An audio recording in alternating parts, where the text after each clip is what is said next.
इस वीडियो में हम जानेंगे कि कोर्स के जो कंटेंट हैं उसको हमें कैसे तैयार करना है, स्क्रिप्ट के फॉर्म में कैसे तैयार करना है। जैसे अब हमें 3 घंटे 4 घंटे या 1 घंटे की कोर्स लॉन्च करना है, तो उसमें हमें 1 घंटे की कंटेंट में कुछ ना कुछ तो बोलना होगा, कुछ ना कुछ तो बताना होगा।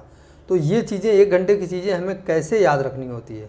क्या हमें पूरे पन्ने पे या डायरी पे लिख कर हमें देख कर बोलना होता है स्क्रिप्ट को?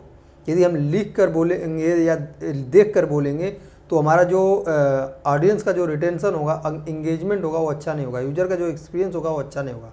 एक बार हम देखेंगे, एक बार बोलेंगे, एक बार देखेंगे, एक बार बोलेंगे। तो ये जो स्क्रिप्ट होता है ये सही नहीं होता है, इस तरह से सही नहीं होता है। लेकिन हमें 2 घंटे 3 घंटे की चीज़ें भी तो याद नहीं रहती। इसके लिए हमें क्या करना होगा? क्या स्क्रिप्ट देख कर बोलना होगा? नहीं, स्क्रिप्ट देख कर हमें बोलना ये अच्छा नहीं होता, ये कहीं नहीं होता, मैक्सिमम जगह पे नहीं होता। इसके लिए हम एक काम करते हैं कि एक काम ये है कि सबसे पहले हम अपना टॉपिक, सब टॉपिक और टॉपिक के अंदर क्या बोलना है, इंट्रोडक्शन वाले सेक्शन में क्या बोलना है, प्रीफेस वाले सेक्शन में क्या बोलना है, और वेलकम में क्या बोलना है, या कोर्स के पहले मॉड्यूल में क्या बोलना है, ये हम कंटेंट लिख लेते हैं। कंटेंट लिखने के बाद, टॉपिक लिखने के बाद अब हम उस टॉपिक के अंदर क्या मैटर बोलना है। पहले मॉड्यूल में हम इंट्रोडक्शन दिए या अपना वेलकम वीडियो बनाया, उसमें वेलकम वीडियो में क्या बोलना है या पहले चैप्टर में क्या बोलना है, ये मैं डिसाइड कर लिया। उसके बाद से स्क्रिप्ट लिख लिया। स्क्रिप्ट लिखने के बाद एक बार हम पढ़ लेंगे। पढ़ने के बाद भी हम भूलने की चांस हो जाते हैं हमारे में कि हम भूल जाएंगे। उसके लिए हम क्या करेंगे, माइंड मैप का या पीपीटी का इस्तेमाल करेंगे। जैसे हम यहाँ पे पीपीटी का इस्तेमाल कर रहे हैं, आप पीपीटी का इस्तेमाल करिए और वहाँ पे हेडिंग वाइज हेडिंग चीज़ों को दर्शाइए, ताकि आपको एक हेडिंग बोलने के बाद दूसरी हेडिंग आपको याद आ जाए, रिमेंबर हो जाए। हाँ, अब अगली हेडिंग हमें इस पे बोलनी है, अगली टॉपिक हमारा इस पे बोलना है, अगला मैटर हमें इस पे बोलना है। और इस टॉपिक से रिलेटेड आप जो स्क्रिप्ट लिखे हैं उसे पहले से आप पढ़ के रखिए। एक बार कम से कम, 2 बार कम से कम, 3 बार कम से कम आप पढ़ के रखिए, तो आपको याद आ जाएगा कि हाँ, स्पिरिचुअलिटी पे बोलना है तो स्पिरिचुअलिटी पे मैंने डायरी में इतनी पन्ना लिखा था, इतना कंटेंट लिखा था, तो आपको स्पिरिचुअलिटी बोल दिया। उसके बाद से हेल्थ पे बोलना है तो आपको लगे कि अगला टॉपिक हेल्थ है, हेल्थ पे मैंने 4 पेज लिखा था डायरी में। तो आप इस तरह से आपको पीपीटी पे बना सकते हैं। दूसरा ऑप्शन ये है कि हम उसे माइंड मैप की तरह यूज करें। जैसे आइए हम आपको बताते हैं। देखिए, ये माइंड मैप है, ये सॉफ्टवेयर होता है। आप गूगल पे जाएंगे तो माइंड मैप डालेंगे तो बहुत सारे सॉफ्टवेयर आपको मिल जाएंगे। ये आपको सिस्टम में, लैपटॉप में या मोबाइल में इंस्टॉल कर लेना होता है।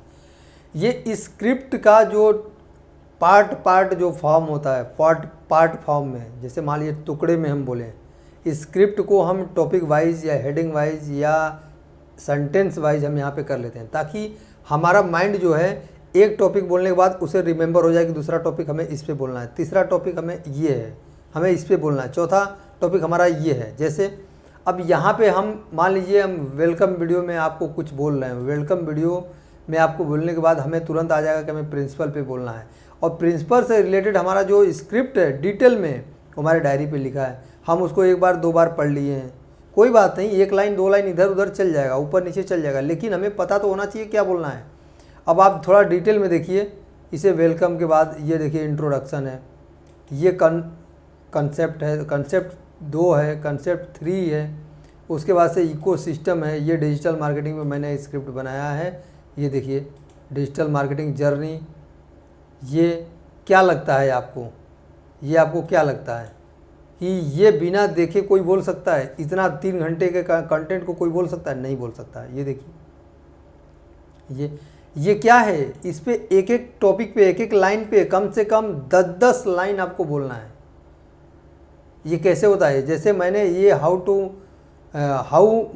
हाउ मैनी इनकम सोर्स, इसके ऊपर मैंने डिटेल लिखा हुआ है डायरी में, इसके ऊपर हमने डिटेल में लिखा हुआ है डायरी में। अब उस डिटेल से मैंने मेन टॉपिक, इंपॉर्टेंट टॉपिक यहाँ पे लिख दिया। प्रोडक्ट सेलिंग पे बोलना है, प्रोडक्ट सेलिंग। यदि आप कोई प्रोडक्ट बनाते हैं या कोई प्रोडक्ट आपके पास है तो आप उसे ऑनलाइन सेल्स कर सकते हैं, उससे पैसा बना सकते हैं। यदि आप कोई सर्विस डील करते हैं, जैसे डॉक्टर हैं, वकील हैं, सीए हैं, आर्किटेक्ट हैं, मल्टी लेवल मार्केटिंग करते हैं, तो आप उसको ऑनलाइन बेच सकते हैं, अपने स्किल को ऑनलाइन सेल कर सकते हैं। देखिए ये चीज़ें यहाँ लिखी नहीं है, लेकिन मैं इस हेडिंग को, इस टॉपिक को कहिए तो देख के मैं लाइन सेंटेंस बना रहा हूँ। कंसल्टिंग, आजकल कंसल्टिंग का बिजनेस बहुत अच्छा चल रहा है, इसमें लाखों रुपए लोग बना रहे हैं। आपके पास कोई नॉलेज है तो आप 1-to-1 कंसल्टिंग कर सकते हैं। आप कोई कोच हैं, टीचर हैं, ट्विटर हैं, तो आप किसी को 1-to-1 नॉलेज अपना शेयर कर सकते हैं। एफिलिएट मार्केटिंग, आप एफिलिएट मार्केटिंग से पैसा कमा सकते हैं, किसी प्रोडक्ट के प्रमोट करके आप पैसा कमा सकते हैं। स्पॉन्सरशिप, आप किसी प्रोडक्ट को स्पॉन्सरशिप करके पैसा कमा सकते हैं। यूट्यूब, इंस्टाग्राम पे अपना अकाउंट बना के यूट्यूब पे वीडियो डाल के आप पैसा कमा सकते हैं। क्या है ये? इस तरह से आप माइंड मैप की सहारा लेकर आप अपना कोर्स को रिकॉर्ड कर सकते हैं, कोई दिक्कत नहीं, इसमें कोई घबराने की बात नहीं है। अब देखिए नीचे इतना सारा सेक्शन बना हुआ है, इतना सारा सेक्शन बने हुए देख रहे हैं, एक एक कैसे कैसे बोलना है। देखिए मैं ये सब के बारे में स्क्रिप्ट लिख लिया हूँ। यदि आपको ये ज़्यादा लग रहा है तो आप 2-2 लाइन का स्क्रिप्ट लिखिए, और आप जैसे हेडिंग में उसको तोड़ेंगे तो आपको स्क्रिप्ट बोलते समय याद आ जाएगा। समझ रहे हैं? यहाँ पे आपको बोलते समय याद आ जाएगा, आप यहाँ पे इस तरह से। तो आपको यहाँ पे माइंड मैप का सहारा लेना है।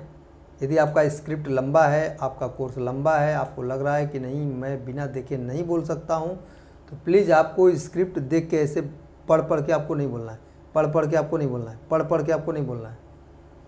आप माइंड मैप का सहारा लीजिए या पीपीटी का सहारा लीजिए, जो प्रोफेशनल तरीका होता है उसका इस्तेमाल करिए और अपने कोर्स को रिकॉर्ड करने के लिए। समझ पा रहे हैं आपको? आप इस तरह से आप बनाइए उसको माइंड मैप। माइंड मैप, यदि आप कोई दिक्कत है, माइंड मैप नहीं बना पा रहे हैं, तो आप हमसे कांटेक्ट करिए। कांटेक्ट नंबर ऊपर लिखा हुआ है, आपको सपोर्ट का नंबर लिखा हुआ है, वहाँ से आप सपोर्ट करिए। आप मीटिंग में मिलिए 1-to-1, आपको हम वहाँ पे सिखाएंगे माइंड मैप कैसे बनाया जाता है। ठीक है? इस तरह से आप कोर्स को बना सकते हैं। लेकिन आप कभी ये गलती मत करिएगा कि आप स्क्रिप्ट देख के आप बोलें या स्क्रीन पे ही स्क्रिप्ट पूरा लगा दें। स्क्रिप्ट लगाया जाता है, लेकिन थोड़ा सा स्क्रिप्ट लगाया जाता है, थोड़ा लगाने के बाद उसे ज़्यादा बोला जाता है उससे। ठीक है? तो आई होप कि मैं जो आपको समझाना चाह रहा हूँ वो आप समझ गए होंगे। मिलते हैं अगले वीडियो में, तब तक आप यहाँ तक टास्क अपना कंप्लीट कर लिए होंगे।